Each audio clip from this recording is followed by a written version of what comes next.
Welcome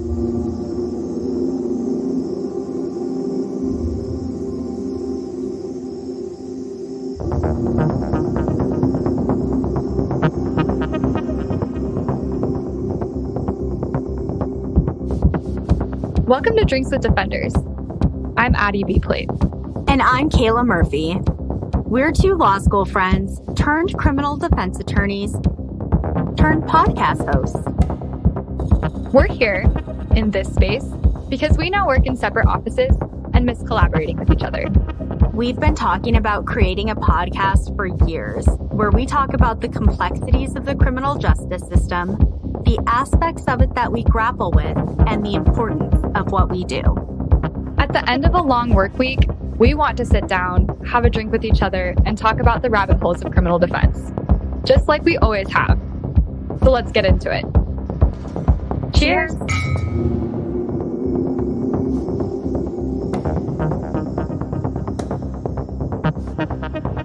Woo! Okay, so it's up to you guys. You guys can just kind of do a casual thing. I mean, I guess welcome back to Drinks with Defenders, season 2, baby. A lot has happened, and so this is the unofficial catch up. What have we not talked about since we've been back away from hanging out? I feel like so much has happened. Kayla, I think I'm gonna just jump on in and steal your thunder. Lots of change in your neck of the woods. I think when we left off on season 1, you thought you could do firm life and try out the civil side, which, by the way, I'm still really proud of you for giving a go. But I'm really happy to hear that that kind of wasn't your shtick, because you're back to criminal defense. So let's talk about it. I'm so Yes. this is the news. I'm so excited for you. It's finally happening. Yeah. So I'm embracing the double pivot. I will say that taking a step back from criminal defense for a minute, I think was good for me to just have a break and kind of reset a little bit and reevaluate my values and what I want my practice and my life really to look like. I don't really want to get into the specifics behind why I left that specific firm. But generally speaking, man, yeah, civil life was not for me. The billable hours, just the culture, I guess. Not to say that there weren't great people, but it's just people just value working so many hours, so much, right? Right. How good of an attorney you are is how long you can make yourself sit in a fucking office just being miserable, banging out stuff. Yeah. I don't know. I really enjoyed learning new stuff, right? But it's as soon as you kind of got a grasp of one thing, you were thrown another thing, and you never really had time to truly understand, I guess, what was going on. It was just a lot of... Or catch your breath. Yeah. And you and I were talking the other day too about how it's once you do criminal defense, it's kind of hard to find meaning in other things, right? I'm so glad that we're starting on that note, because I think it's important for us to kind of do the rehash of the conversation we had a few days ago, which I think in my mind will go down as kind of that moment where I realized not only was I talking to somebody that I'm watching them kind of really go through this transition point, you called it your double pivot, but I really felt the other day that we were having the most normal conversation, but it was we both were just finally at that point in our lives where we found meaning. And I'm walking around Target and just talking to you after my day, and we're on the phone, and we were talking about how crazy just the last few months have been, and trying to catch up with each other in a small space. And I was asking you how this was going, and just some of the logistics of having your own practice now. And I think my exact words were, and we kind of said it at the same time, criminal defense is like crack. Like once you're, and like, I mean that in like a sense with a sensitive tone, but like kind of like you get a whiff of it and you're just hooked because nothing else is as exciting for you as, I mean, for us is how I understood the conversation. Nothing really in the law excites me or I find meaning in, because when we were talking about your previous practice in the civil side of things, we both got to this place where we were like, who the fuck cares about a contract? Like, who cares about a contract and money and this Yeah. corporation that's like kind of lifeless, when in now back to the criminal defense side of things, your work is so interesting and exciting and people are complicated and dynamic, and it's just this fun, albeit very scary practice, but it was just cool. Like we were having that conversation and it was like, it felt like it both just like clicked for both of us, where I felt like you were finally back to really the girl I knew in law school in terms of like what you wanted to do. And hearing that fire relit was so cool. And so I'm just really excited to like, in the months that we've been away from this podcast, you've gone on your journey back to criminal defense. And I'm so excited to hear about what it's like. And you'll have updates, I'm assuming, going forward, like the learning experiences now having your own practice that has your name on it. Like that is a very big deal. So you heard it here first. Congratulations from the team of this podcast. I'm so happy for you. And it is such a big girl moment to like have your own name on your law practice. That is big shit and bossy stuff. Yeah. I'm so proud it's of scary, you. but it's really exciting. We had to start with that. That's the big news. Totally. That's the big news. It's great. I think that having some more autonomy is going to help me kind of manage this stressful job a little bit better than I was able to before. You know, you live and you learn. And at the end of the day, like helping a client who really appreciates it and who you really connect with is just so meaningful. And yeah, and there just wasn't enough humanity for me in the civil world. You know, Right. the good, the bad, the ugly, like, I don't know. Humanity is fascinating. Right. And there's nothing better than really helping someone. Like truly helping someone and like having it go well. There's nothing better than that. And you know, I think saying that with a grain of salt, like success in the criminal defense side is, I think, has to be viewed differently sometimes. But when you have moments where, like for me, when feel like I got somebody into treatment that they wanted to go to, and that's complicated because I think sometimes getting people into treatment when it interacts with our work is like viewed as an alternative to incarceration, and that's kind of a complicated space to operate in. But if you get somebody to a point that is like a success for their life, that feels like a win. And those are wins that I think you don't have in a system that's just based on monetary gain or, you know, some other version of like measurement of wins and losses. I think in criminal defense, when it's like you have a win of like, hey, you got some evidence suppressed, that feels like a giant win because then you get to lay it like the stack of the deck in terms of what you do with the case going forward.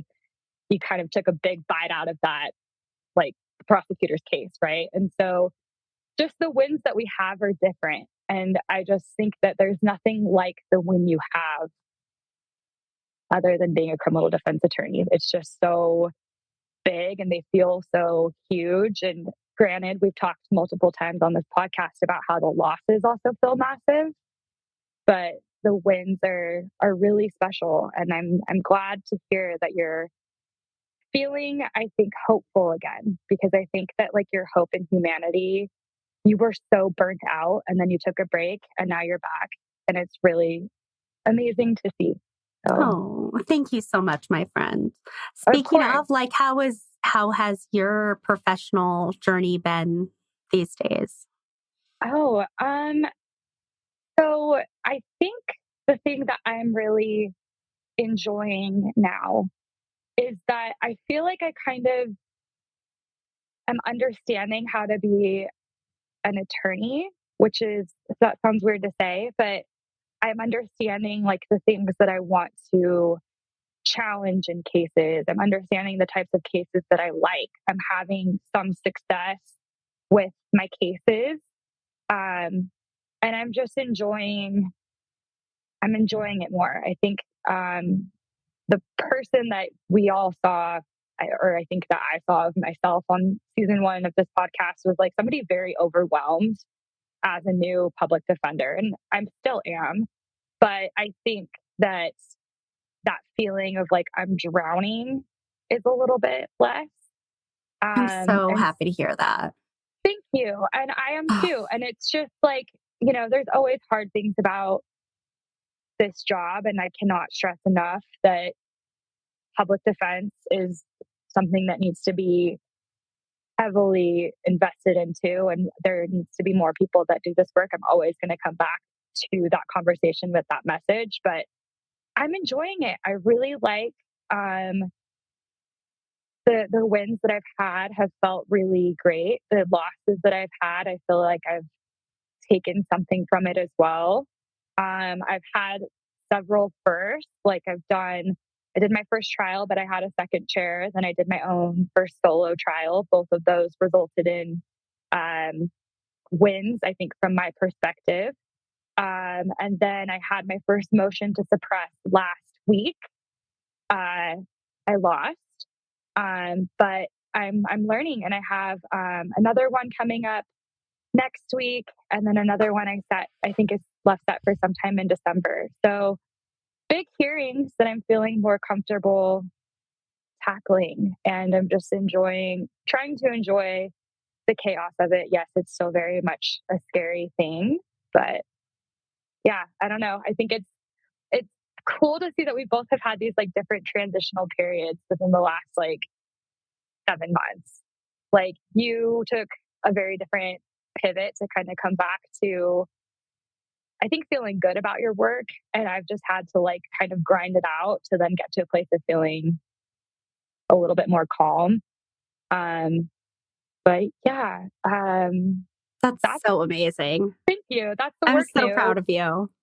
Thank you. And I think like, I think I mentioned it. I was trying to listen to some of our previous episodes a couple of days ago, and I think I might have mentioned it, but I think something I'm now realizing too is like I'm taking more ownership of like what I want to do as an attorney, like big term goals.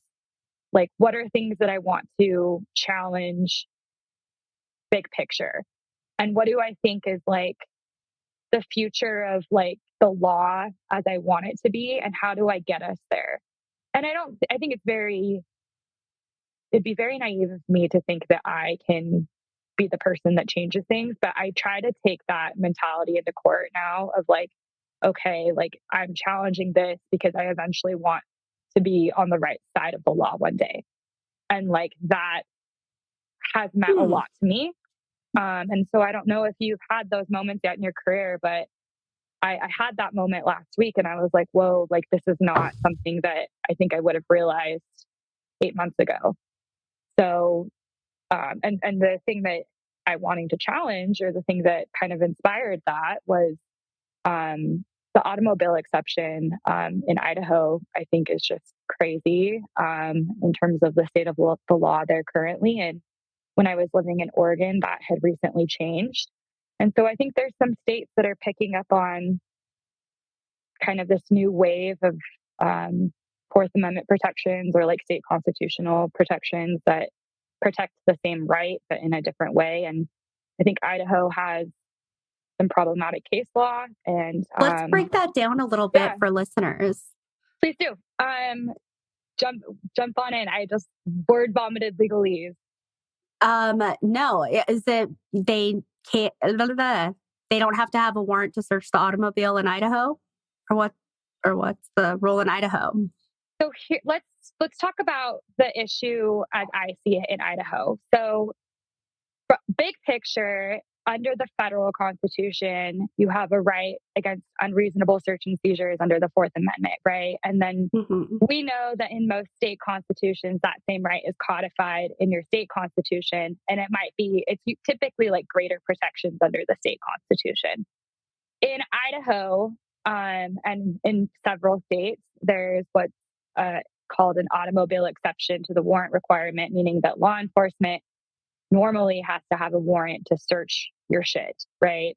Mhm. Um, and that that development has happened in several courts, you know, time and time again, and that law is constantly changing state to state and also at the federal level, based upon like circumstances of, you know, exigent circumstances in terms of like an automobile being a movable thing. They're like, okay, because it's something that you could just likely destroy evidence and an automobile is mobile. Um, there became some very interesting cases that allowed police officers to kind of search into a car or an RV or something like that, without having to have a warrant. In Idaho, the thing that I have come to realize, and I think it's also in some federal cases, but what has become a very contested thing in Idaho is, that you can search inside a car if the police officer says, or for the sake of the argument, does smell marijuana. And that alone equals probable cause to search. Damn. I don't know how to challenge that correctly yet, because it would seem to me that there is then the incentive to say, I smell marijuana and I'm Yeah, going to search your car. for sure. And do you know how many people are then going to pick up criminal charges because of that? And maybe, maybe they have other stuff in their car. Say that somebody who has a gun in their car who doesn't have grounds to own a firearm anymore. Maybe they're a convicted felon. What about any other type of drug paraphernalia? Contraband of any kind? You were telling me the other day too that like some drug paraphernalia can be charged at like as with a felony level if they can find some like residue in it. What about like carts, like vaping marijuana? Like cartridges. So that's Yeah. kind of an interesting thing as well, because I typically people who have like vape cartridges that are THC can get the paraphernalia charge for having the actual like pen to inhale it off of, right? Because Mhm. paraphernalia is like anything that can be used to inhale, inject, whatever method of a controlled substance. So you could get the paraphernalia charge, and then you could also get the possession of a controlled substance charge, which would be like the actual contents of the cartridge itself. And then depending on what level of substance that is, it could be a misdemeanor offense or a felony offense, is my understanding. And if people are going to plead to a paraphernalia charge, typically you kind of want to know prior to them pleading to that what the substances are, if any, on that item. So, yeah, Yikes. Idaho has definitely opened my eyes to very much the the current status in some states about drug offenses, which is, I think, certainly different than Oregon. As we know, Oregon decriminalized possession amounts of uh, controlled substances and drugs when I was still living there. And then I moved to Idaho, and it's very different. And I would say pretty hard on like weed offenses, which I think the national trend is kind of going away from that. But Idaho's still pretty heavy on prosecuting weed offenses. I think, to the state's credit, depending on the specific facts of the case, I've had success with like not having a client have, jail time or stuff like that, but still, it's still being prosecuted. And I know that when we've talked about this, it kind of surprised you because Washington definitely, you know, on the other side of the coin with that one. But yeah. You may remember we had a big case called the Blake case or the Blake decision. Basically, the state law used to be that the prosecutor didn't have to prove that the person knowingly possessed the drug. And so the Blake case, basically this chick had a pair of pants on that she was arrested in, or she was incarcerated for whatever reason, not drug related. And they ended up finding a small amount of drugs in her jean pocket. And Fiona, sorry, my dogs. And she said, my friend thrifted these or something, and she gave them to me a couple of days ago, and I didn't know that the drugs were there. And she was convicted. And yeah, the state Supreme Court ended up saying that you can't convict people of, unknowing possession. And so for a long time, we just didn't have people being charged with unlawful possession of a controlled substance, but they've changed the statute now to where they have to prove that they knowingly possessed the drug. And so there's a lot of going back and trying to get people's sentences vacated for, convictions under the previous statute. So it's having retroactive application? Yep. That's very cool. Okay. Yeah. Facially unconstitutional, right? I think, question mark. It's been a minute. Look at our little con law giving 1L PTSD. Somehow we've already ended up there again in our first episode. Oh my God. Yeah. So speaking of, basically, we're just saying, what's up? We're back for season 2. Let's talk a little bit about what season 2 is going to look like compared to season 1. Addie, you and I and Clark, if you want to jump in. Hi. Hey, yes, this is Clark. You guys know Clark. He's going to be more of a personality on the pod going forward. We need some balance, right? A non-lawyer to help bring some sense to the conversation. And we're also missing a very important person who was with us for season 1. And I think that we might have to have her back at some point. But our beloved law clerk, instead of law Clark, is going to be less of a personality on this podcast, although I hope we see some of her. So if you remember KP from season 1, hopefully we can have her come and have a drink with us at some point. But for now, it's the 3 of us, the little trio. So Clark hopefully can come in and tell Kayla and I when shit we're saying doesn't make any sense. I'll try. What is everyone drinking? I'm drinking water tonight. I didn't even think about making a drink for tonight's episode. That's okay. I'm having emergency, to be fully honest with you. I have been feeling a little bit sick because the weather changed in northern Idaho. And I feel like when it kind of gets cold, I get sick. And I can't afford to lose my voice because that is a huge part of the gig. Yeah. And I went out, admittedly, with some of my coworkers Friday night and stayed out way later than I have in months. I haven't. Look at you. Recovered. I have not recovered. So I forgot that criminal defense attorneys are fun, and I overcommitted. And I've been tired for 2 days in a row now. What about you, Kayla? What are you drinking? Oh my God. We're getting old. We're getting so old. Girl. It's brutal. Yeah. So please rally for the group and tell us that you're actually drinking something fun. Yes. I was going to do my Truly lemonade, but I'm like, Kayla, you really need to change it up for the sake of the pod. It's just ridiculous.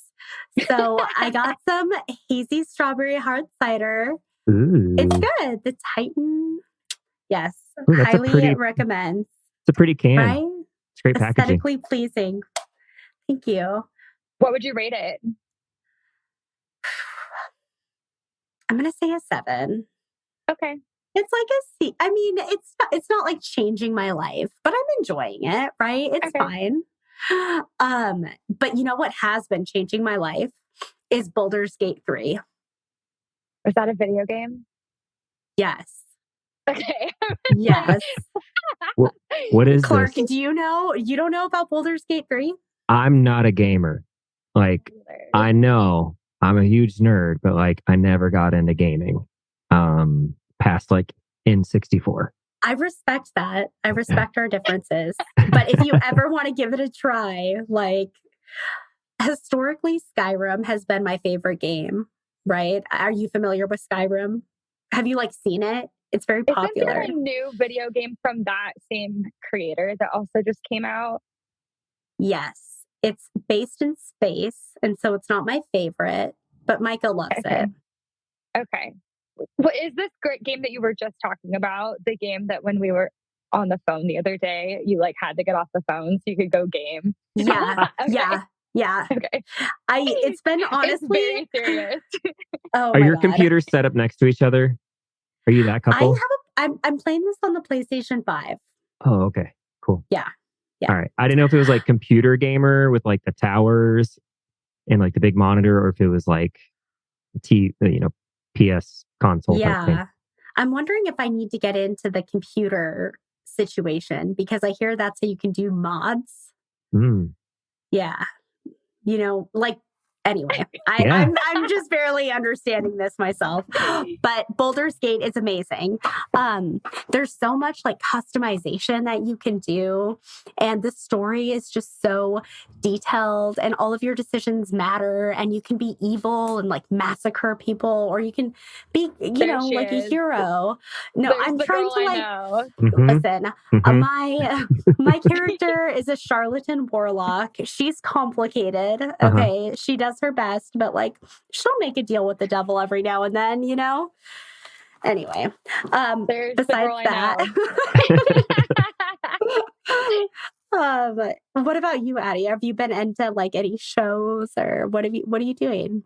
So I am trying this thing where I'm trying to have balance in my life. And also, I don't know if I think I have talked about it on here before, but I have ADHD and I have the inattentive type, and it's very difficult for me to enjoy sitting and watching shows or like movies for a long period of time. But I have recently found that if I have a few different shows that I like at kind of the same time, I can just rotate back and forth between them. Mm-hmm. So I have kind of an interesting rotation at the moment. I finally started Ted Lasso. Yes. It is so good. It is the most wholesome show I've ever watched, other than maybe Schitt's Creek. It kind of has that same like cozy, great character development, and everyone is just, it's a good show after like a long day where you want to cry, because it just feels comforting. So that's probably my comfort show at the moment, because it's just wholesome and also very funny. But the characters are just really, I think, well written and funny. And I also played soccer forever, so I love that it's about soccer. But anyways, so that's my comfort show. I'm finally watching Scandal. And I don't really know how to feel other than Kerry Washington is a goddess. So I'm really enjoying the character that is Olivia Pope, because she's messy and she's just a fixer. And I really just, she's a lot of goals. So I'm enjoying finally understanding who Olivia Pope is. And then I'm also watching The Golden Bachelor, but it's about to be over. So I don't really know what to do with that. Oh my God. Is that like more, the elderly one? Yes. Okay. Yes. And that's what golden means? Yes. And it's great. And the reason why it's so great is that I think when all of the other Bachelor seasons, including Bachelor in Paradise, the other contestants can be so petty and catty with each other. And I've always found that to be such a turnoff with that franchise. But in The Golden Bachelor, there was a little bit of drama between two women at one point during the season. But for the most part, it's like everyone's more mature. healing a part of, I think, my femininity. Why can't I say that word? You know what I mean? Because it's other women are being nice to another woman and they're all dating the same guy. And I was like, I've never seen this before where all of the other women are nice to each other and they're like, concerned about each other's relationships. And it's just, and they were all so sweet to each other. And so I think I would highly recommend, I was watching it and that was kind of my take. I was like, not only is the main like guy seem awesome, and I feel so bad for him because I think his like wife died, but all of the women, I'm like, wow, like the world is healing when women are now being nice to each other and they're all dating the same guy. Like in the year of the Barbie movie, the world is healing. And so I was like, yay, that was a win. So that's what I'm watching. I'm also trying to be better about reading, but admittedly, that's not going super well. You would love Britney's memoir. I've been meaning to read it. I know it's going to make me really mad, though. Yeah, fuck Justin Timberlake, dude. Whoa, hot take.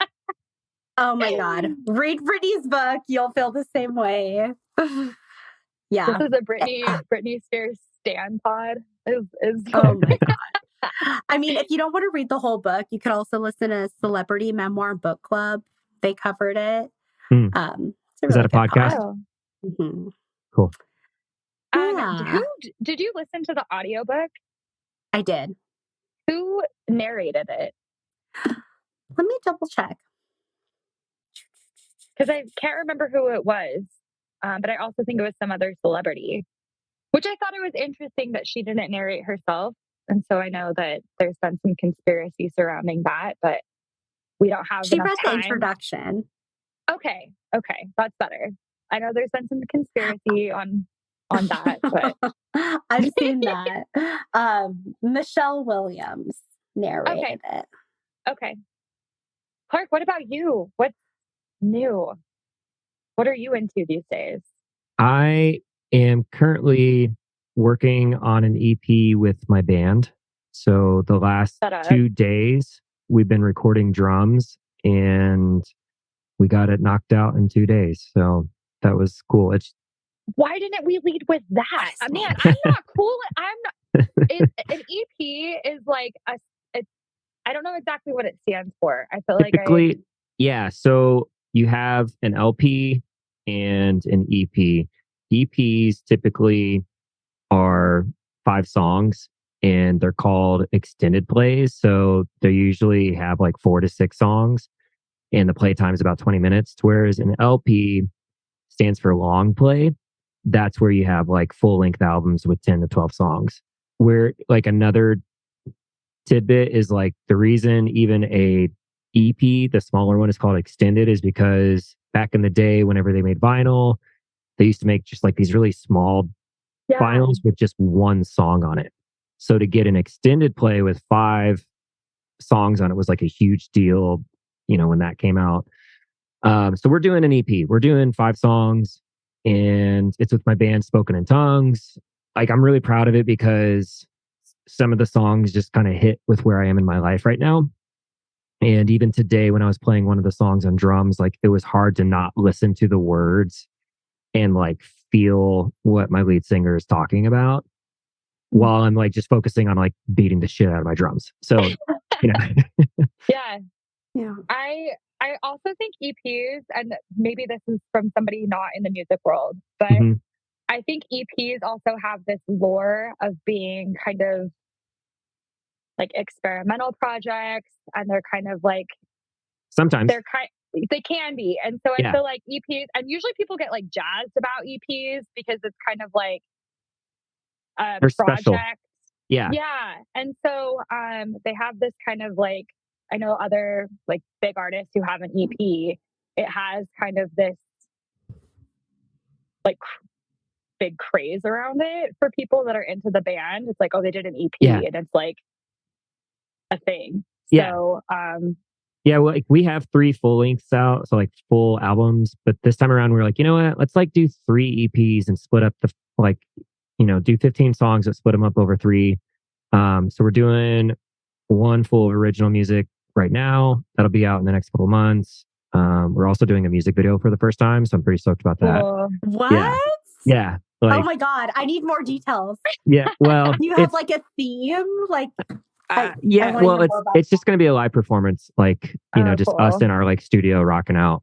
And then we're doing a covers one, and all of the artists that we're covering are female artists, like whether they're all female bands or female singers.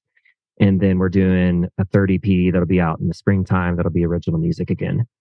That's super cool. So awesome. Yeah. Congratulations, Clark. I hope you're proud of yourself. Thank you. And also, we're like all from the generation of music videos. So Kayla, your just reaction was so like pure. Yeah. I remember like coming home from school and there'd be, the VH1 like Hot 100 on or whatever, or like the top 20 countdown. And for me, it's like all the music I like, I remember the music video too when I was a kid. Totally. You know what I mean? Yeah. Totally. That's so cool. I'll keep you guys updated as it comes along. That is so fun. That was like a grounding moment of like, I love the creative energy that just Clark brings to the podcast. And like, absolutely. Because we were talking about that too. That's something I love about our jobs, Kayla, I think, is that we are the creative people in the legal world. Like being a criminal defense attorney, you are the creatives because you're constantly looking at the law and being like, yes, but no, or yes, here, but not here. And then you're kind of also telling an alternative story, right? So, and your version of your case, right? Which is, it requires this type of creative that I think, when I think about like prosecution, it's very rigid and it's very like, there's no creativity from my point of view in that side of the law. And I don't think there's a lot of creativity other than maybe people who practice like intellectual property or something like that. I really think that we're kind of the creatives. And so I just like thrive listening to other people who are creative in other spaces because it kind of gets this like, it's just this energy that I don't think is like everywhere else in the law, but it exists in, I think in my office, like all of my attorneys, when they're talking about their cases and they're talking about what they're trying to accomplish, like it's a very creative environment, but of like legal minds. And so then being around other creatives from like different backgrounds, it's just the same. Like it just gets like me so amped. I'm like, ooh, like I love hearing people, their projects. And so I'm glad that we have you to tell us about these projects as they're going on, because it's just that like we need some of that energy. It's just so healthy to be around that. And I think I feel bad for people who work in spaces where they don't have that. And I feel like, I don't know, Kayla, if you have a different take, please jump in. But I feel very constantly like I'm having to push to be creative in my job. And that's something I really enjoy. Yeah, that's one of my favorite things about criminal defense too, for sure. Yeah. We've talked about it several times that you are just like an avid reader. And I was wondering if you have felt like your love for good literature is helpful probably helpful with your legal writing. That would make sense to me because you probably want to write in a way that is good to read, not just writing like stuffy as an attorney, but you probably want to write well and easy to read, but also probably helps with just some of your storytelling. And I was wondering if you've thought that about yourself, because you're probably one of the most well-read people I've ever met. I'm very flattered by that. And I don't know about that, but thank you.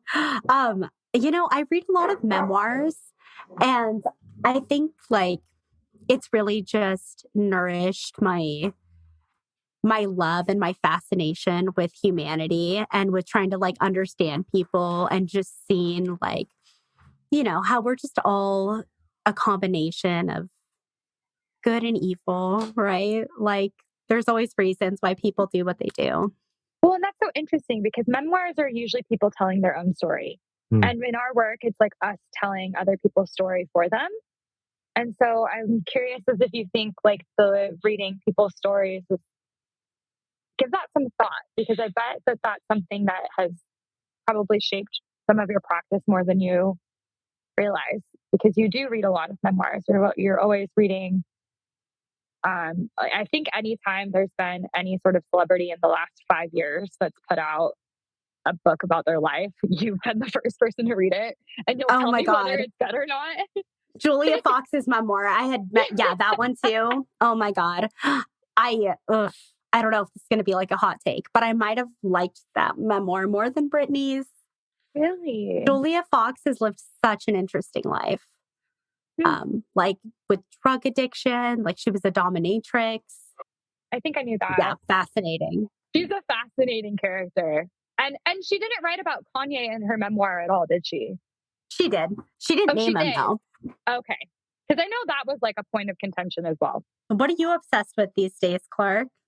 What am I obsessed with? Like any shows you're into, albums, podcasts? Yes.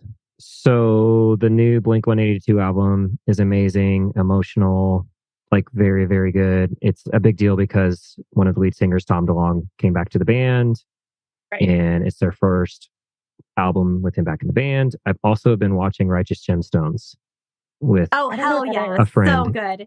You would love it, Addie. It's very feel good. It's a comedy on HBO Max that Danny McBride stars in, and he is in a family that leads a mega church, like a charismatic Pentecostal mega church, like health and wealth type thing. And it's just fucking hilarious. Like it's so funny. Yeah. Like they're like charlatans.